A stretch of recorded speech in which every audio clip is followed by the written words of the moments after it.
Dallas, What? we just watched the last available episode of Apothecary Diaries. I know. There's no more. Not right now. Not for a whole another week. I need answers. I need to talk about it. Okay.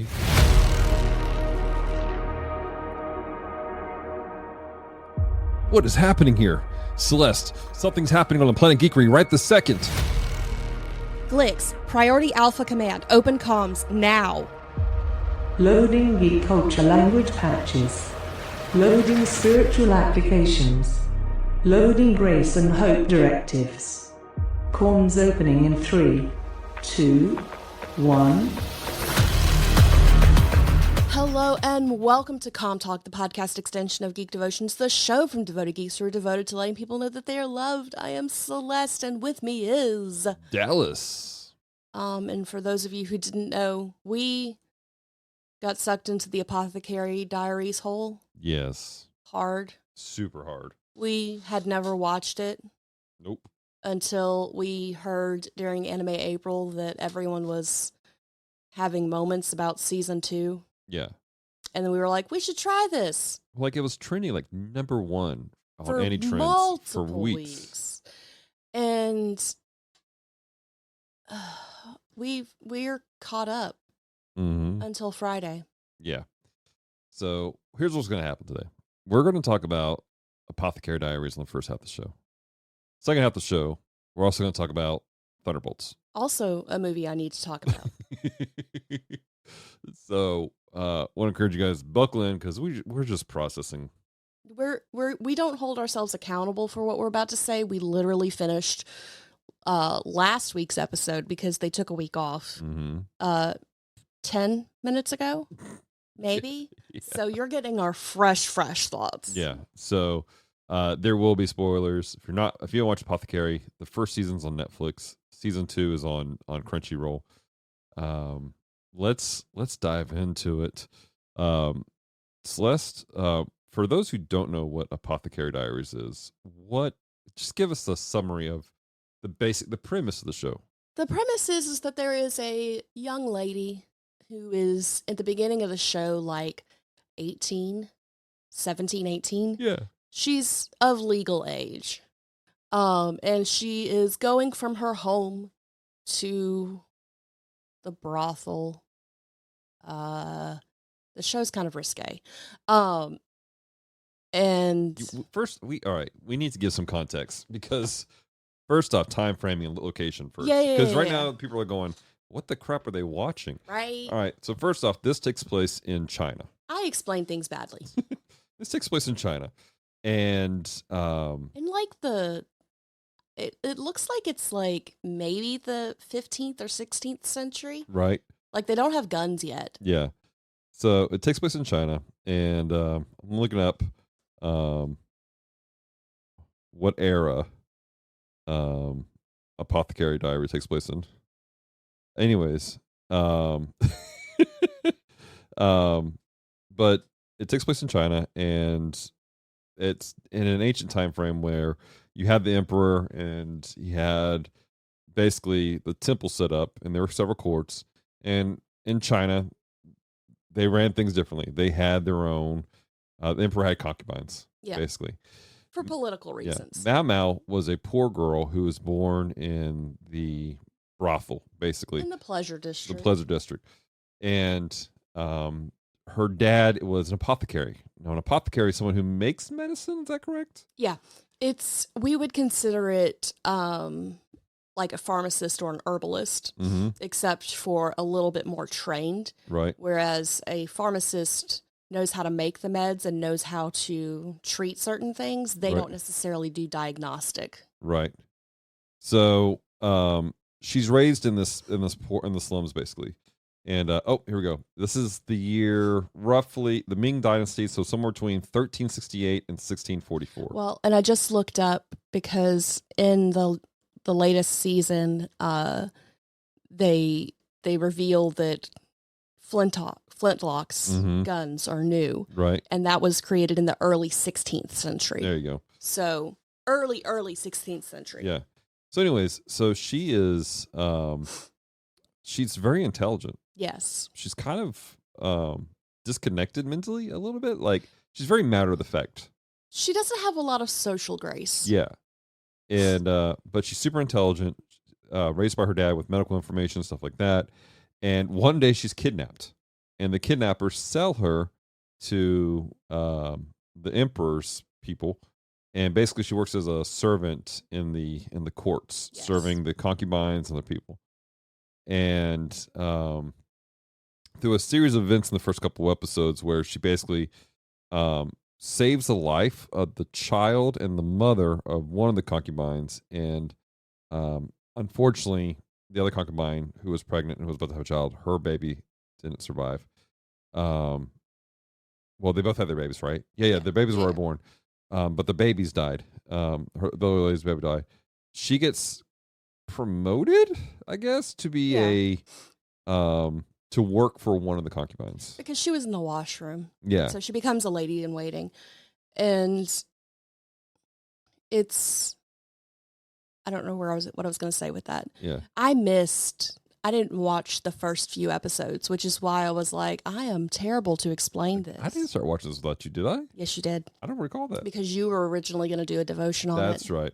That's So right. And I was like, you need to watch this. You watched like the first 2 episodes. Yeah. You watched like the first episode and a half. And then you Yes. watched the second episode. That's with me. right. That's right. So like I didn't see the Yeah. kidnapping or anything. Yeah, I was locked in because this was crazy. So there's a guy named Master Jinshi who is a eunuch, and like, but he's like super beautiful and like handsome, and everyone's like, "Oh my God, Master Jinshi!" And she's like, just like has no. She's like, "Go away." She just doesn't want to deal with him. But he recognizes her intelligence, and he's like, "I need to use her for something later." So she becomes a food tester for one of the concubines To make sure that the concubine doesn't get poisoned. Because Right. apparently somebody has already attempted to Yes. poison her. Right. Come to find out, Mao Mao, the main character, or Xiao Mao is her proper name, but Mao Mao, she is obsessed with poison. And she's done experiments, and she actually enjoys the taste of certain poisons, and she's a bit wild. And She has a whole scene freaking out about mushrooms. Yeah. Her arm is wrapped up the entire time because it is scarred from her testing poisons and different things and trying to find new antidotes, try to find healing stuff. That's her thing, is like she wants to figure out how to heal things and how Right. to, so she tests things on herself all the time. So she becomes a master food tester basically for this one concubine. And every stinking episode, there's a side mystery taking place. Yes. Where you're like, what? It's like if Sherlock Holmes was a female Uh-huh. in early 16th century China. That's a great way of putting that. Because like you have the political intrigue that's happening, because there is an overarching story that for both seasons that's happening. Mm-hmm. But she's also figuring out these small mysteries, which are kind of coming together to not be such small mysteries. I think that's what I like about it, is like episode, you're like, okay, here's this. And then you get to like the third act of the season. Mm-hmm. All of a sudden, things seem just random, like it was just like an episode of the week, comes together, and they're all part of this underbed of like, what the crap is happening here? And it's really great writing. Like, I don't know who wrote this, but it sucked me in. I didn't expect to be locked in on this. I didn't expect you to either. Demara had recommended this to me during the first season. And I was like, yeah, I'll get to it eventually, because I didn't think it was one that you were going to super be locked into. So I was like, I'll watch it on my own time. Well, I've been attempting to finish Black Clover. Right. So I haven't watched any new animes Right. on my own. Yeah. Well, I am locked in. I am so glad, because I am also locked in. Oh my gosh. So season 1, we'll talk about season 1 real quick. Season 1, again, it's this whole thing where you have this mystery of somehow, for some reason, the emperor's having a problem with the children dying. Yeah. And so she figures it out that it's actually a type of face paint that was common for the women to wear. Mm-hmm. Because in a lot of these cultures back then, if you were pale, you were considered beautiful. Right. And but it was poisoning them. Because there was lead in it. Yep. Which is actually a historical thing that is accurate. Right.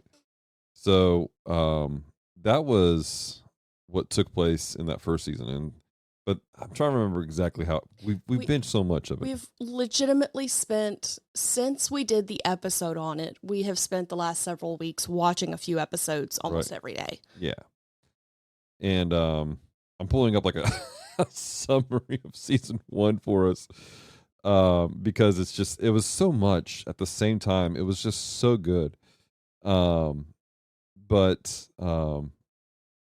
throughout season 1, you discover there's a lot of world building taking place. Right. You discover the Emperor isn't really, there seems to be a plot against the Emperor. You're not really sure, but there's a lot of these little insulary portions where people are getting poisoned and they're getting sick, and Mau Mau's just kind of figuring it all out, putting it together. Mm-hmm. And you're getting to get a feel for the power play that's taking place within the inner court between the concubines and everyone else. Right. There's this one scene where there's this big garden party. It was a big ordeal, and you discover that you see the 4 head concubines. Mm-hmm. You have the one that Mau Mau works for. You have the other one who lost their child Mm-hmm. that Mau Mau tried to save.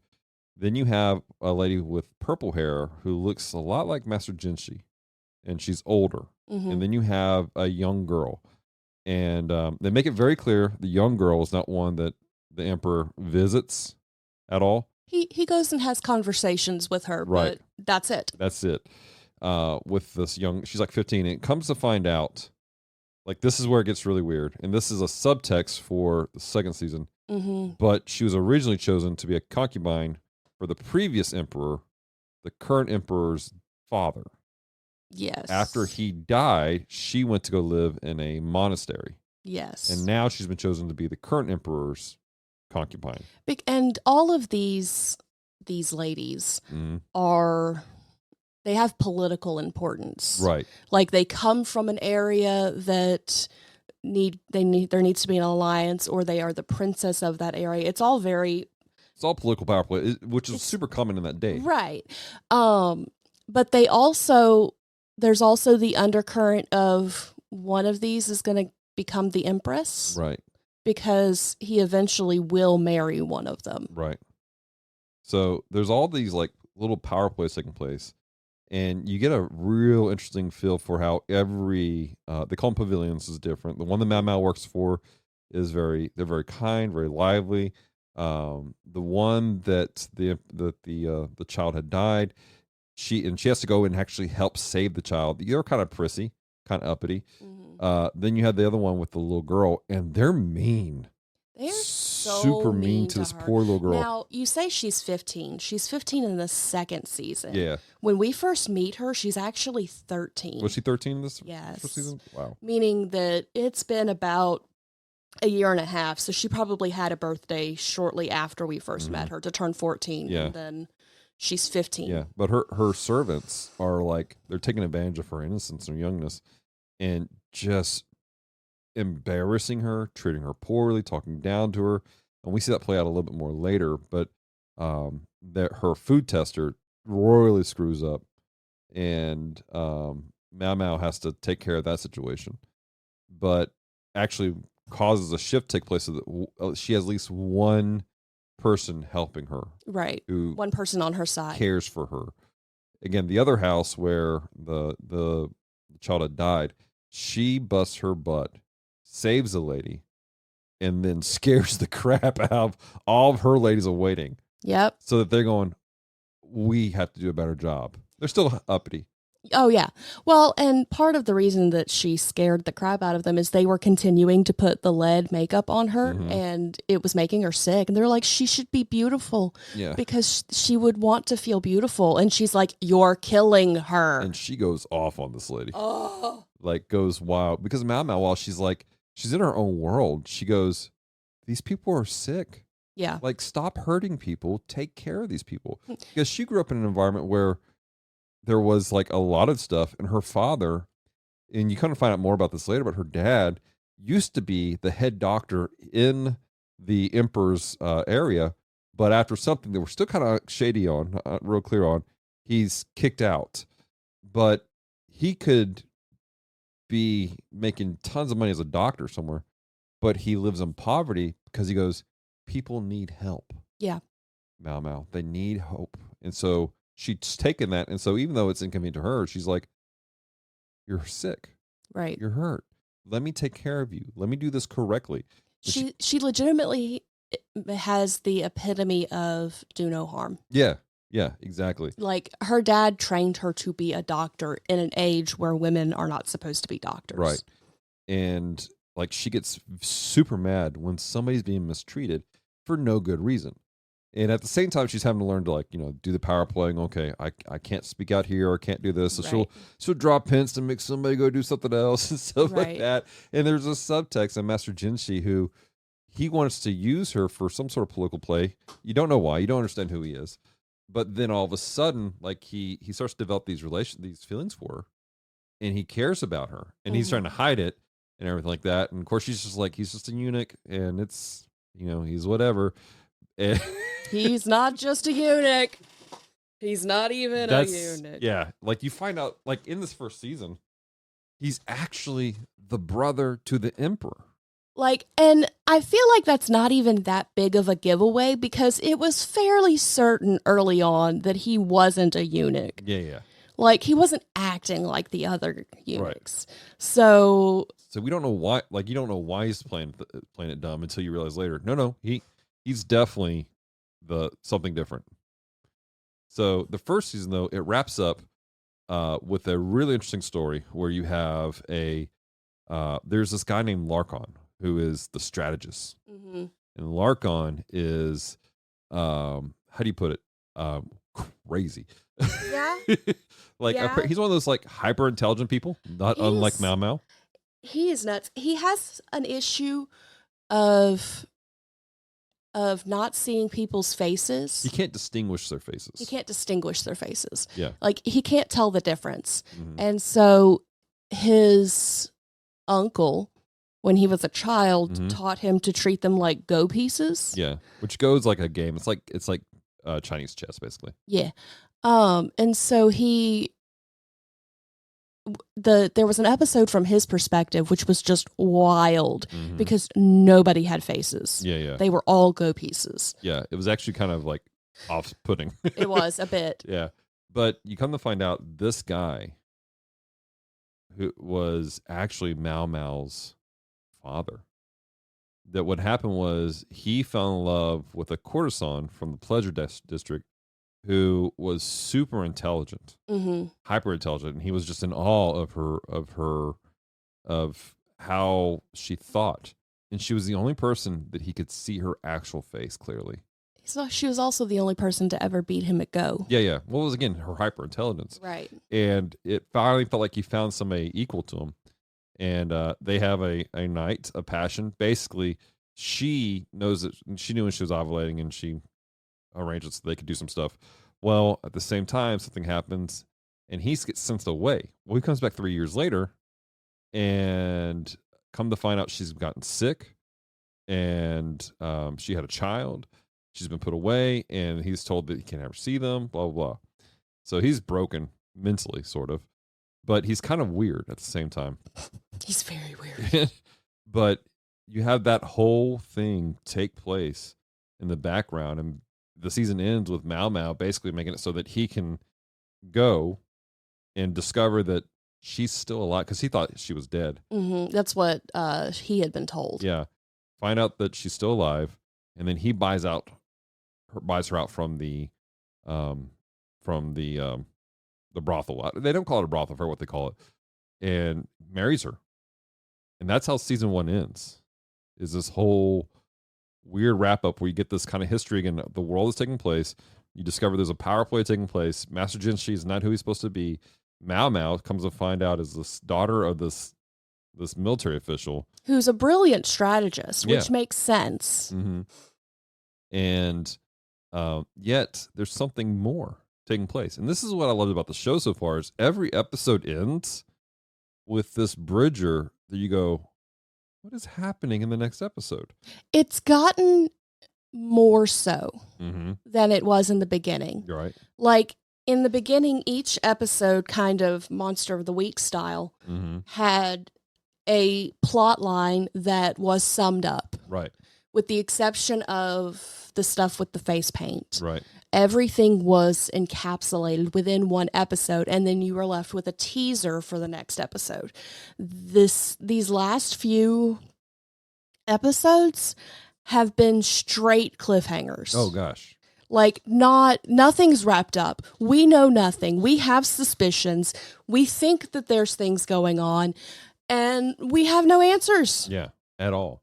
So let's talk about season 2 real quick. Now that we're here, season 2 kicks off, and it's some time later, and it continues into this political intrigue of who is Master Jinshi. Mm-hmm. We know that he is the brother to the emperor.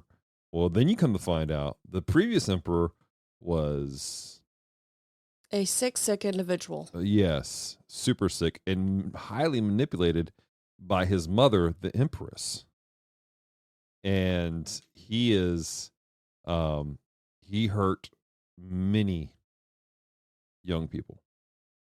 And so when he died, If the show was about him, we probably wouldn't watch it. when he died, there's a level of relief. Mm-hmm. But the problem is now the current emperor is having to deal with the lasting shadow of his father's legacy, to the point that there seems to be this coup taking place to overthrow everything and to get revenge for the acts of his father. Yeah. The area where the concubines are kept is called the Rear Palace. Mm-hmm. And they said something in one of the episodes we watched today. Mm-hmm. We watched 4, so I don't remember which one. But that once the emperor died, there was nowhere left for their anger to go, so they directed it at the Rear Palace as an establishment. Right. Which, as Christians, there's some moral things we have issues with the whole concubine system. But in that day and age, what they were doing wasn't necessarily wrong. Right.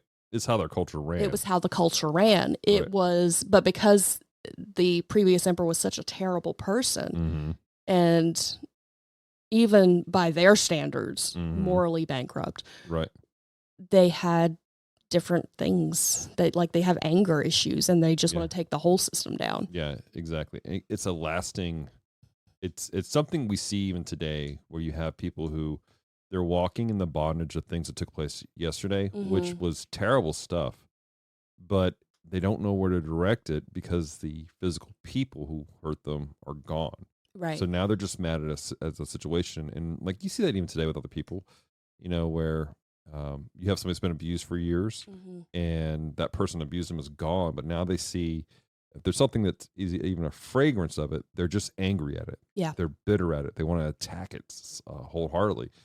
And that's what you see taking place in the show in the second season.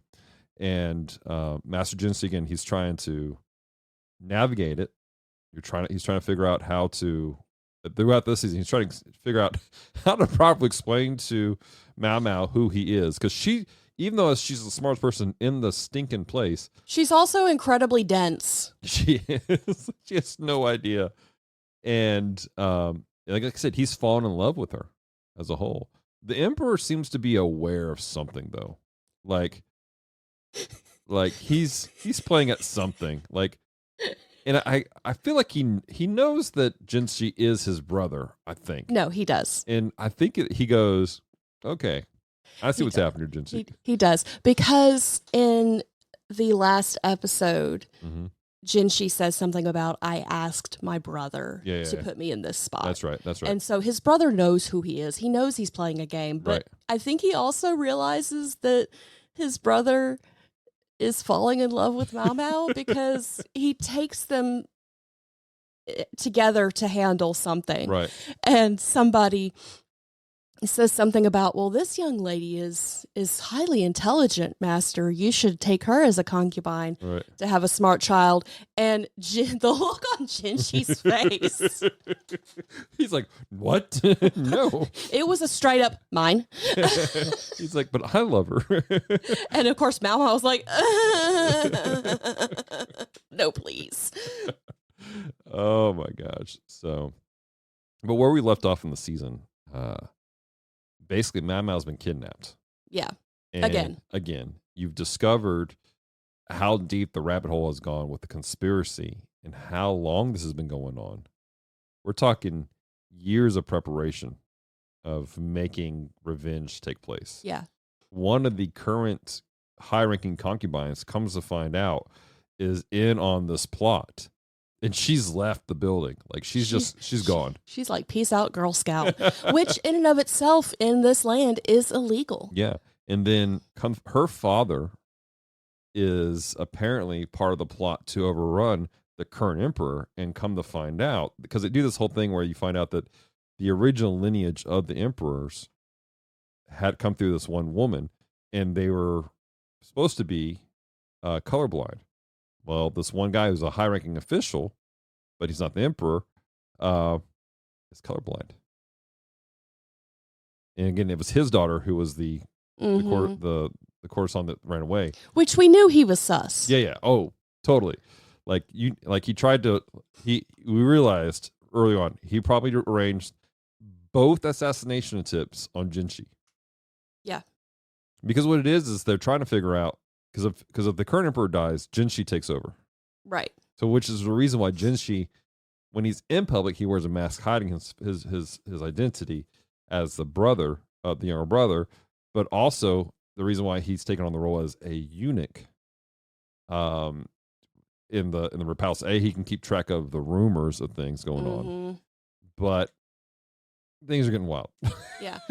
So what's crazy to me is there's not a ton of older women in the rear palace, which seems bizarre to me, because from my perspective, you would think you would want older, more mature women there to help. Well, remember though, the previous emperor, if he brought you in, he kept you basically hostage in the rear palace for the rest of your life. Yeah. That was the problem they ran into.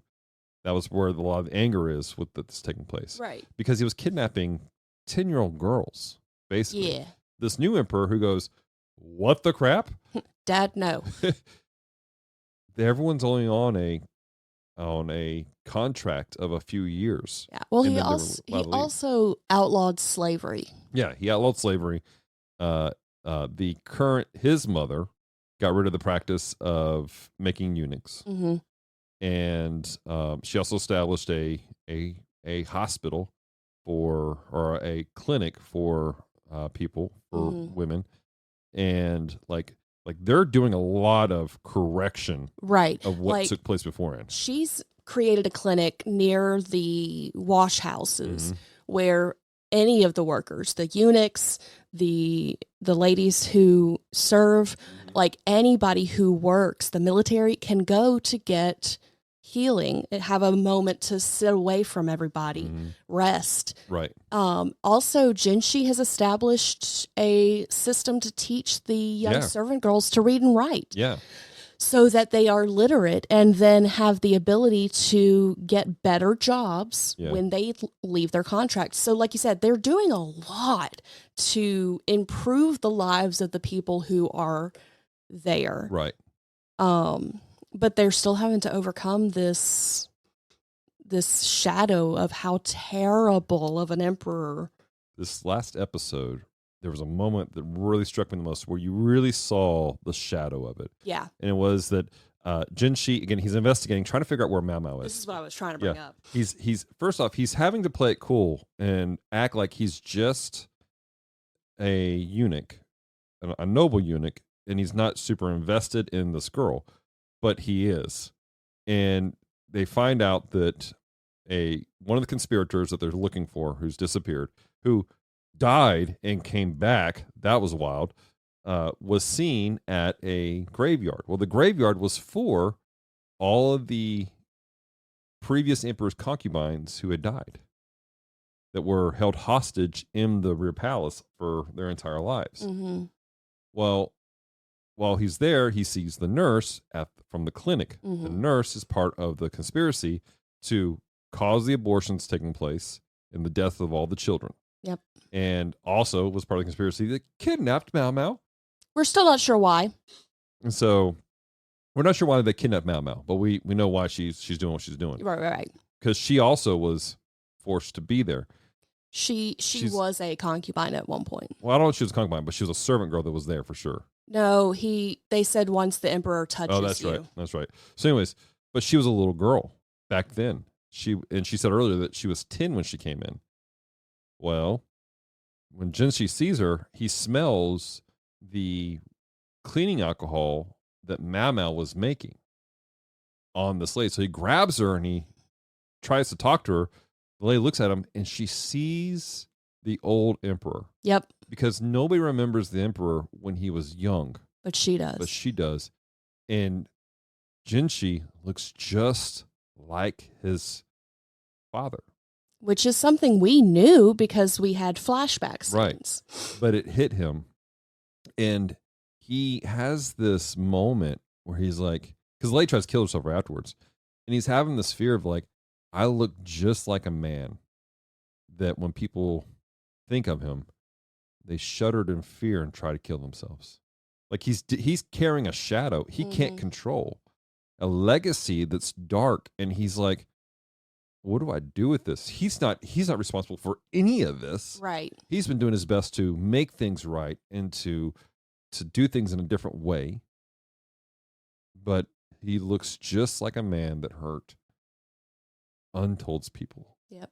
And it's a burden he's having to carry, and it's crazy, it's sad, but I'm interested to see where they're going to go on with the story going forward. Well, and also what they're going to do with her, because she knows who he is. Mm-hmm. Like she says, once she gets past the moment of flashback and fear, Right. She realizes that it's him, and she goes, "You look just like him." Goes, "What is someone of your birth doing here?" Yeah. Pretending to be a eunuch. Right. Because she knows that he wouldn't actually be a eunuch if Right. he is potentially the next in line. Right. Exactly. So it's really interesting, the subtext taking place throughout this entire thing of dealing with dark legacies and doing something differently. Also including Mau Mau. Yeah. Because, I mean, her dad is not, like, her biological dad is not a great person. No. He truly had the most fatherly response to her disappearance, in my opinion. He did. But he's still not a great person. Yeah. Yeah. It's really an interesting dynamic of the way they play these characters out, that they're messy. And I think it's probably what I like about it, because it's very realistic. It's messy. There's things that are good, and there's things that are bad about every character. Right. They're not glorifying one thing or another. They're just laying out the messiness of reality, which, you know me, I like shows that are like that, where you see hope in the midst of messy darkness. Right. You know, and I think that Mau Mau brought restoration for her biological father at the end of that first season. Yeah. Because part of the problem was her biological father. You discover a backstory where he wanted to make things right, but because of the way that society was structured, he wasn't allowed to. Yeah. And she made it so he could make it right, which was interesting. Play on things. So, and at the same time, her adoptive father, who is actually her great uncle, has he was banned from the rear palace. And we don't know why. We have suspicions, but we don't know why. Yeah. And he is back in the rear palace. Now, I will say I am a little frustrated with his response to her being missing, because he's like, well, she went missing for a year once. She'll be back. And I'm like, she was kidnapped. But that's so much like how Mau Mau is at the same time. It's like, well, just deal with it. We'll figure it out as we go. Because what it is and I appreciate what he said. He said that I can only do what I can do. Yeah. And if I throw myself into something that I have no power over, I will be no good to the people who need me. He's only back in the rear palace because 2 of the concubines are high-risk pregnancies. And he's the one who could do it, who could help them because of his skill level. That Mao Mao had to fight to get him back in to help these ladies out. Because the actual palace doctor is a quack. Yeah. He is an idiot. Yes. Like, I really was hoping it was just he wasn't as smart as Mao Mao in the beginning, but he wasn't a bad doctor. Yeah. But he's like, what do I do? And they're like, just take care of the cat. He's like, okay. He's the comic relief. Yeah, and Mao Mao, because in the first season, like, he's the idiot, Mao Mao's the one. All right, I'll take care of it. This next season, when you get to the last half of it, now they have Mao Mao's adopted father taking care of things. Mm-hmm. So, I don't know. I'm curious to see what her biological dad does now that he's on this rampage to go find her. Well, he is the master strategist. He is. So if he discovers what Jinshi knows, then he'll probably find her. Yeah. Although I will say that Jinshi's starting to think a little bit more like her. Yeah. He's putting some stuff in place. So, like, he's not an idiot. Yep. All right. Anything else about Apothecary Diaries you want to say before we go to break? So good. It is so good. It's so good. And the romance is not, like, I know that in one point you said it was a romance, but it's really not. Mm-hmm. It is, but that's like not even a secondary plot. That's like a third, fourth plot, except for like maybe 2 or 3 episodes. Yeah. Now, I do want, like, and you guys have heard us talk about, there's courtesans, there's, it's, all sort of stuff. The anime is rated 14 plus. Yeah, this is not a kid's show, guys. And now, that being said, when there are stuff that's like, okay, they're not going way over above. Right. There's no actual nudity or anything like that. There's some suggestiveness in it. But it stops short of some things. Yeah. But again, it's also unfortunately giving some real life look at what took place in that time frame. Right. In that type of area. So I do think it's funny and it's appropriate. They are very intentional. Now they're talking about the old emperor and things that are taking place in quote unquote history. Mm-hmm. They're putting warnings saying this is all fictional. None of these people are real because they don't want China to come chew them out. Yeah, because China would. Oh, yeah, totally. All right. Well, we're going to go to a commercial break, and when we come back, we will talk about Thunderbolts. Woo! Feeling fed up with modern games stuffed with microtransactions and lifeless battle passes? Sick of movies that have more agenda than heart? Wish you could hit the rewind button and relive the glory days of gaming and cinema? Then hop aboard the Retro Rewind Podcast, your ticket back to the golden era of entertainment. Every other week, Francisco, Paul, and their time-traveling crew of guest hosts dive into movies and games from 15 years ago to see if they still hold up today. Expect wild banter, fun facts, and all the nostalgic feels, because this crew is totally out of time. Stream Retro Rewind Podcast on your favorite podcast app or head over to firejoystudios.com to start your journey through time. Don't just relive the past, rewind it with style. This podcast is a proud member of Culture Box. Whether you enjoy geeky reviews, comedy, or original fiction, you can open up the Culture Box and find something excellent for your soul. Point your web browser to culturebox.media. Are you a Spider-Man fan? Are you looking for a podcast about your favorite webhead that is fun, family-friendly, and leaves you feeling encouraged? Then you need to make sure to check out the brand new podcast of the Geek Devotions Podcast Network, your friendly neighborhood Spider Fan Podcast.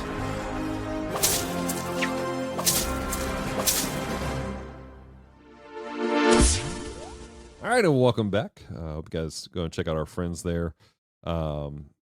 We are part of the Culture Box Network, and there's a lot of people in the Culture Box Network. And I just want to say this out loud.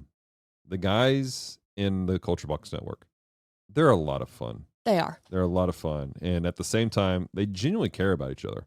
Now we got a couple guys that are just new. They're figuring out stuff and they're feeling the vibe. But even then, they're part of the group.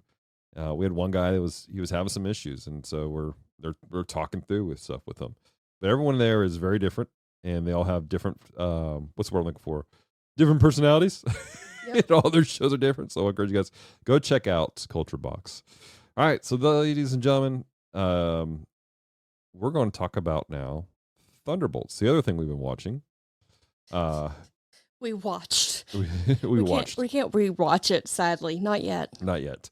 But Thunderbolts, which was a movie that just came out not too long ago, the IMDb description of it says this: after finding themselves ensnared in a death trap, an unconventional team of anti-heroes must go on a dangerous mission that will force them to confront the darkest corners of their past. And this movie took me by surprise. Yeah, it kind of did me too. I was afraid it was going to be, I said afraid. I thought it was going to be more like Suicide Squad. Yeah. Yeah, I could see that. Well, and I tried to read a while back when we first got Marvel Unlimited. I tried to read some of the Thunderbolt comics, and I didn't like them. Mm-hmm. The person who was leading them was not someone I liked personally, and it was from their perspective for the most part. And I was like, you know me. I have to like the character who's telling the story. Who was leading it? I don't remember. Okay. It was somebody who was an anti-hero, somebody who was kind of a villain, kind of a jerk. Mm-hmm. A lot of a jerk, actually. Mm-hmm. But it wasn't a character I knew. So that was my first introduction to them. I mean, that's fair. Well, let's jump into it. Let's talk about the characters real quick. They're in this because again, it's a group of anti-heroes, but they're all people who we kind of know. So first off, you have Yelena, yes, who plays who is the White Widow, and she is the sister to Natasha, Black Widow. I didn't know that she had an actual name. Yeah, her code name is White Widow. They don't do that. They don't mention that, I don't think, in the movies. And then you have Bucky. Mm-hmm. And I'm going over the heroes of the team. You have Bob. Bob. AKA the Sentinel, but you don't find out that until later. You have Alexei, who is actually the Red Guardian. He's hysterical. He's the Russian dollar store super soldier. Like, I just love him because David Harbour, who plays him, plays the inept dad. Yeah. So well. Like he's failing, but you could tell he's doing his best. He's failing with style. Yeah. So I said Dollar Tree or dollar store. I guess it would be Ruble store. I don't know. Don't they use rubles? I'm not getting into that. Then you have John Walker, aka what is it? Is it the U.S. agent? Yeah, I think he eventually becomes U.S. agent. Well, I think it's his name. He was originally the successor for Captain America. Right.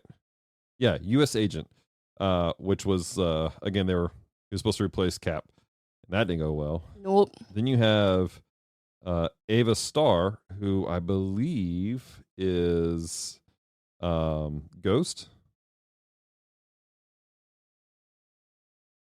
Yeah, Ghost. And then finally you have Antonia Dreykov. That's Taskmaster, right?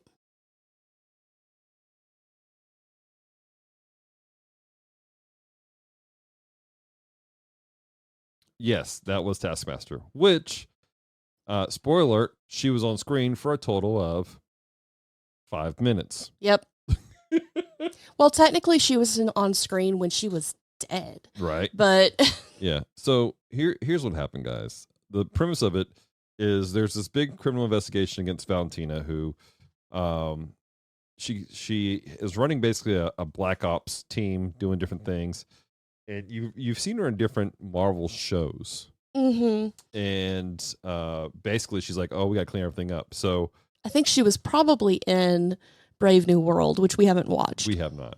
So she sends out the team, these people, to basically clean up everything, basically destroy labs, all this stuff.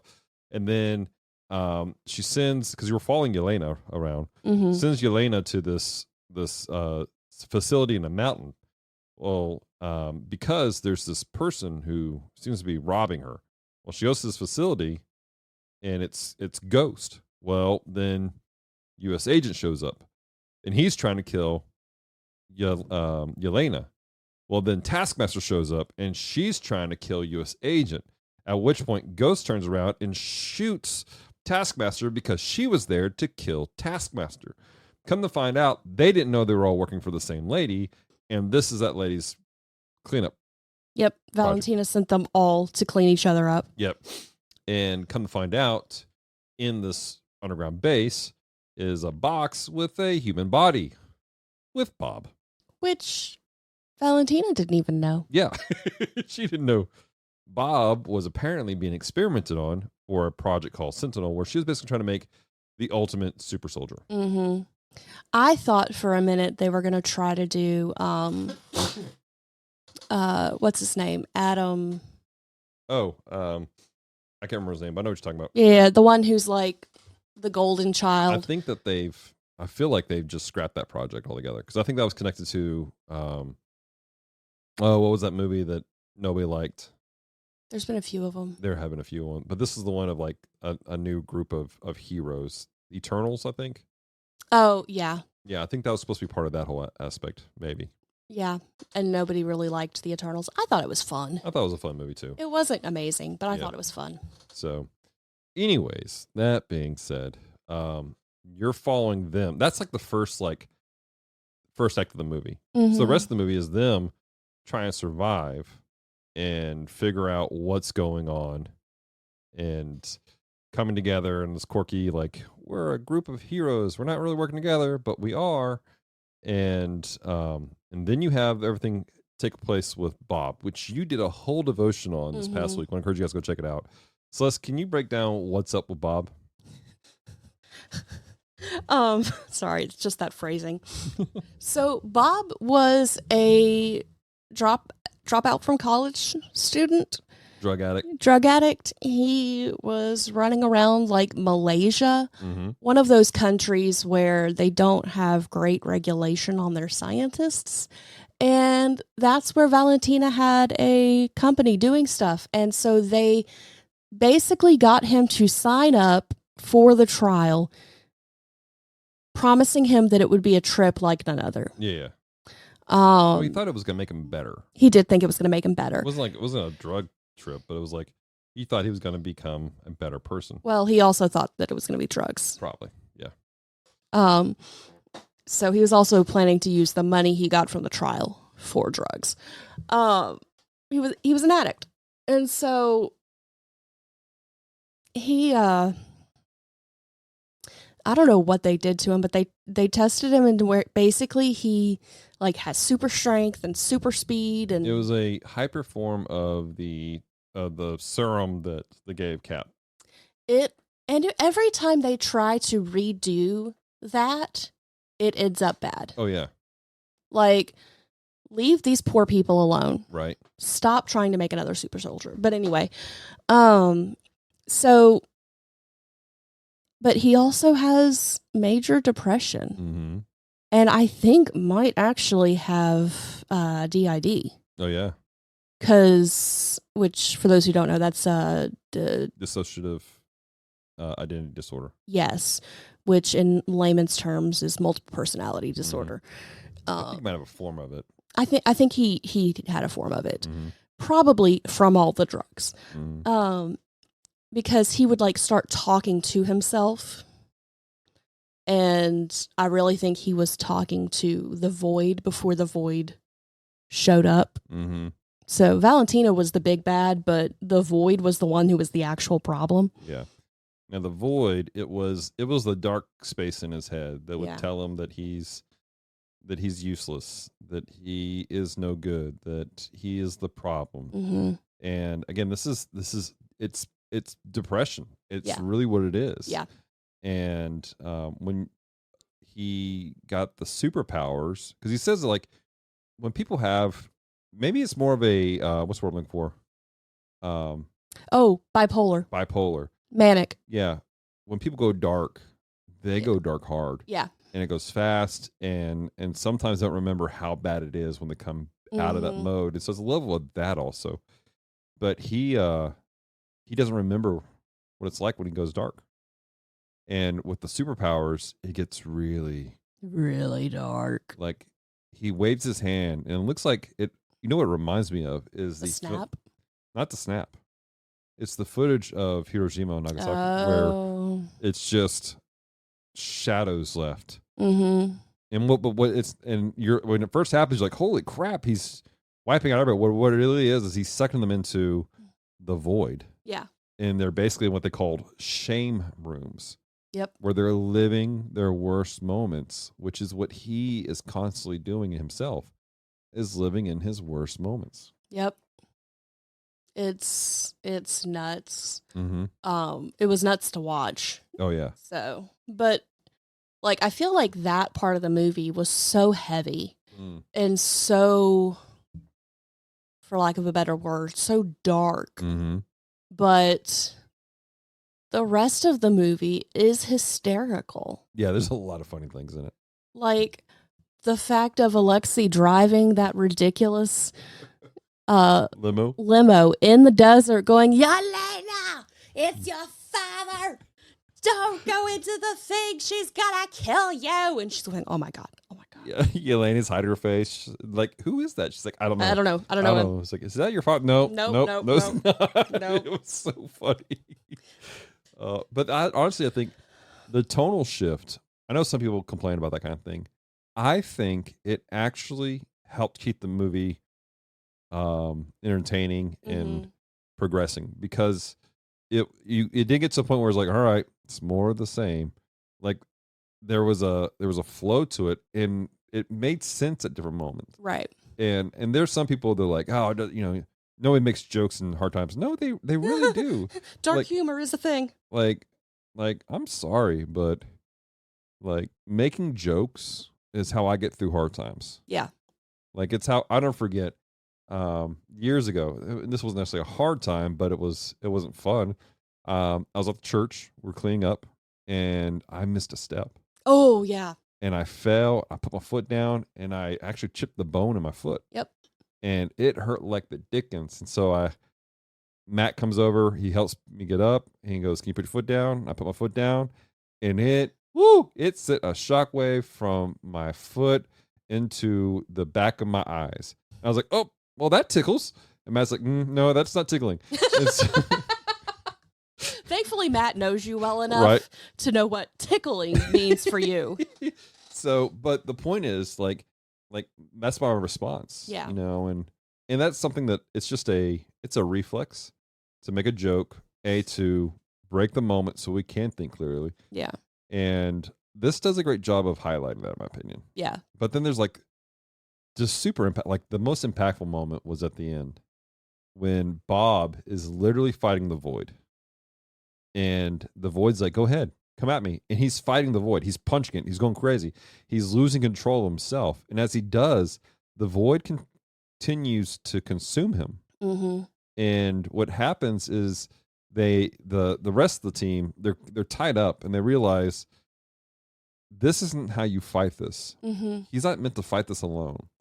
And so they break free and they rush to save him. And they're holding him. And they're going, we're here. We're not going to let you go. We're not going to bend you.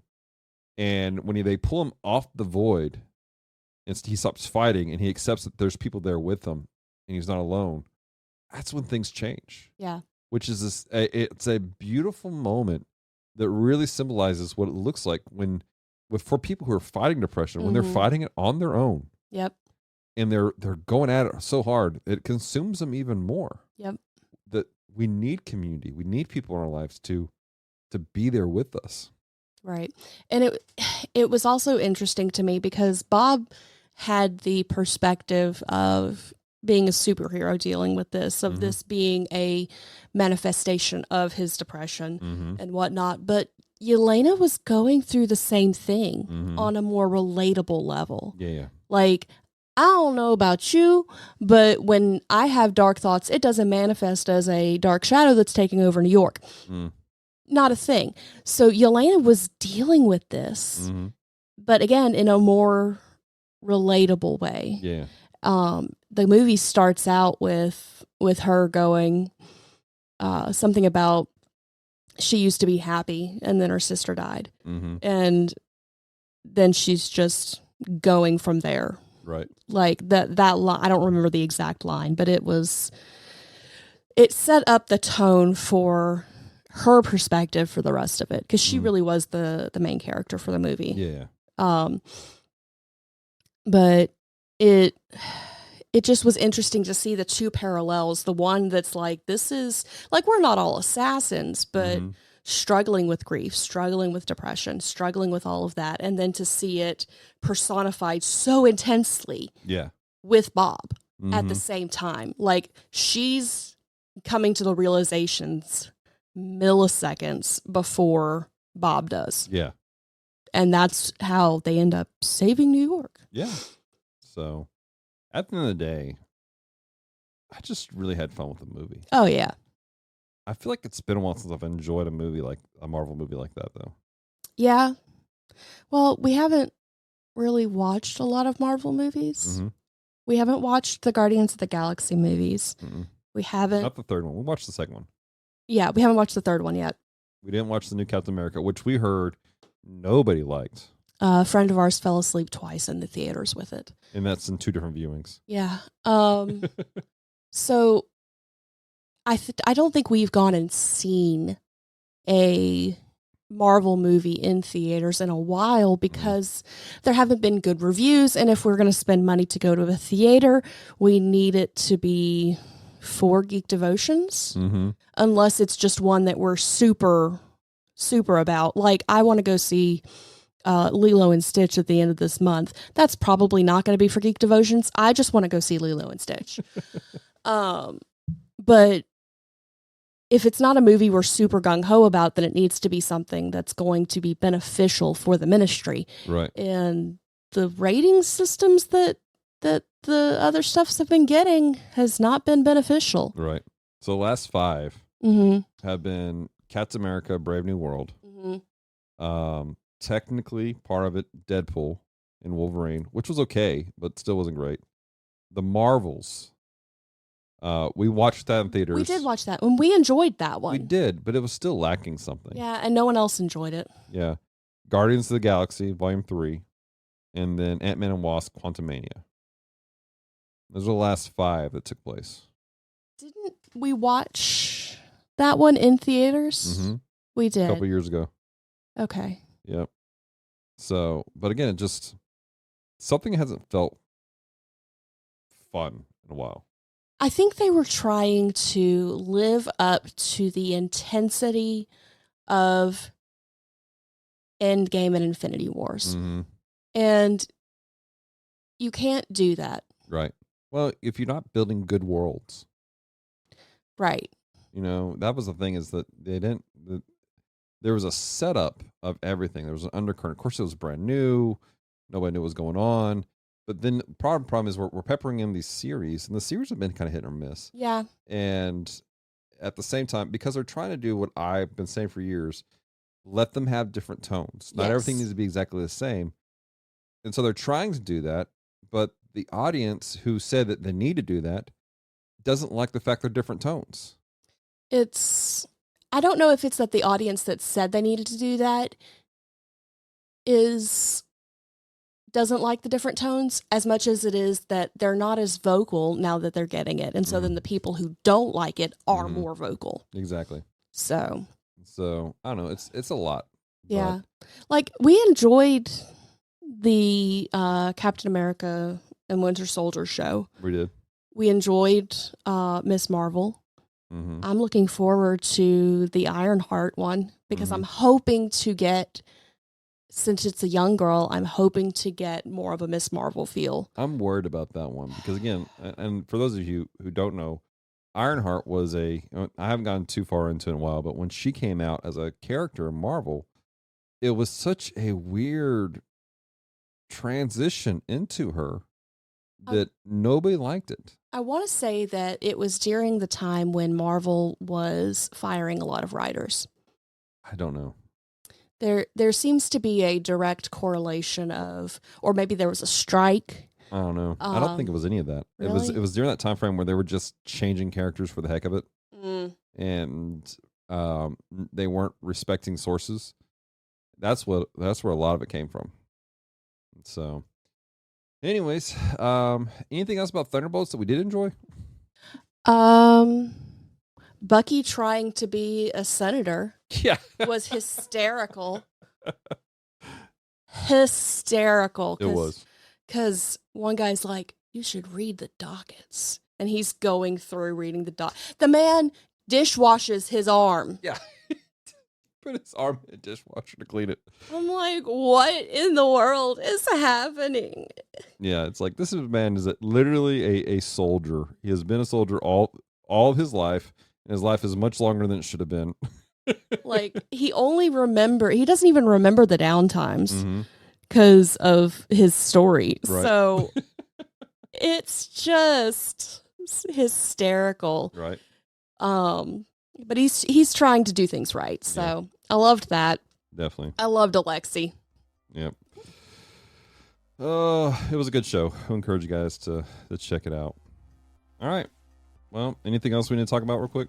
I think we're good. All right. Well, guys, we're going to bring this to an end. I want to encourage you guys to make sure you check out everything else we got going on Geek Devotions. Check out the website, geekdevotions.com, and the other podcasts and stuff we have got going on. Celeste, why don't you land the plane? Thank you so much for taking the time to listen to Comm Talk today. If you have loved this episode, head on over to Apple Podcasts or Spotify to rate and leave a review. It is very much appreciated. So until next time, stay devoted. Peace and love.